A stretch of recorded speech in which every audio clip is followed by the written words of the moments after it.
ఏంటి Kadapa ZP chairman పీఠం YCP కైవసం. జడ్పీ చైర్మన్గా ఎన్నిక కూడా జరిగిపోయింది. కూటమి ఎందుకు పాల్గొనలేదు? ఈ టైంలో జడ్పీ చైర్మన్లు అవనివ్వండి, మున్సిపల్ కార్పొరేషన్లు అవనివ్వండి, ఇది ఇంకా వైసీపీ కైవసం చేసుకోవడంలో రాజకీయం ఏంటి? కడప పరిస్థితి కొంచెం భిన్నం కదా. అది ఆయన పేరు ఇప్పుడు చైర్మన్ వీళ్ళ రామగోవిందరెడ్డి అయ్యాడు.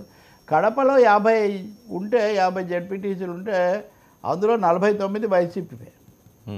ఒకే ఒకటి గోపవరం అన్న ఒకదాని మటుకు ఐ థింక్ జయరామరెడ్డి అనే ఒక్క తెలుగుదేశం ఆయన ఒక ఆయనే ఉన్నాడు. కాబట్టి కడపలో మనం ఇంకా కొన్ని చోట్ల ప్రయత్నం కూడా చేశారు, కానీ ఇక్కడ కుదరదులేని ముందే మానేశారు. మేము పోటీ చేయడం లేదని జిల్లా తెలుగుదేశం అధ్యక్షుడు శ్రీనివాసులరెడ్డి, ఆర్ శ్రీనివాసులరెడ్డి తెలుసు కదా, కడప రెడ్డి ఆయన ప్రకటించాడు. కానీ ఈ జయరామరెడ్డి మరో 7గురిని తీసుకొని హైకోర్టులో కేసు వేసాడు. ఏమని అంటే, మా దగ్గరికి చాలామంది వచ్చేవాళ్ళు ఉన్నారు, అలాగే జిల్లాలో 3 ఖాళీలు ఉన్నాయి, ఈ ఖాళీలకు ఉప ఎన్నికలు జరపకుండా మీరు కనుక చైర్మన్ ఎన్నుకుంటే అన్యాయం జరుగుతుంది, కాబట్టి దీన్ని ఆపండి అని అడగడానికి హైకోర్టుకి వెళ్ళారు.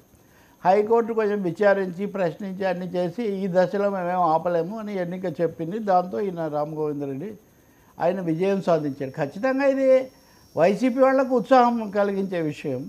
రెండోది వ్యూహాత్మకంగా మరి దాన్ని ఆ విషయంలో తెలుగుదేశం తలదూర్చకుండా ఉంటే బాగుండేది. వాళ్ళు ఇక్కడ లేదని చెప్పుకుంటూ అక్కడ హైకోర్టులోకి వెళ్ళి దాన్ని ఆపాలని ప్రయత్నించటం.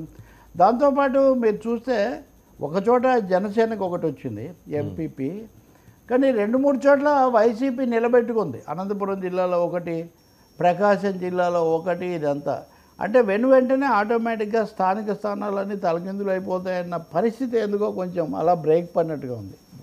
వైజాగ్ది ఉంది, ఇంకా వైజాగ్ జడ్పీ అది ఎలాగో మారిపోతుంది. కాబట్టి అక్కడ కూడా మేము ఆపుతామని బొత్స లాంటి వాళ్ళు గట్టిగా చెప్తున్నారు. కాబట్టి ఇప్పుడు లోకల్ వార్, ఈ లోకల్ వార్లో కడప నిలబెట్టుకోవటం అన్నది వైసీపీ కొంచెం జోష్ ఇచ్చే విషయం కదా. ఎందుకంటే జగన్మోహన్ రెడ్డి పీఠం దగ్గరే ఇది కనుక పోయి ఉంటే వాళ్ళు చాలా ఇబ్బంది పడి ఉండేవాళ్ళు. బహుశా దాన్ని నిలబెట్టుకున్నారు. ఇంకా తర్వాత ఈ 2-3 ఎంపీపీలు కూడా ఎందుకు వచ్చాయి? ఇప్పుడు ఎన్డీఏ లేదా కూటమి కొంత పునరాలోచించుకుంటుందా ఈ వ్యూహాన్ని? ప్రతి చోట దీన్ని కదిలించడం మంచిది కాదని దీనికి వస్తుందా? అది మనం ఇంకా చూడాల్సి ఉంటుంది. బ్రేక్ వేసింది మొత్తానికి, ఒక బ్రేక్. ఓకే, అంతే. లోకల్ స్లైడ్కి ఒక బ్రేక్, కడప వరకు. సార్ ఒక షార్ట్ బ్రేక్ తీసుకున్నాను. బ్రేక్ తర్వాత కంటిన్యూ చేద్దాం. Stay tune.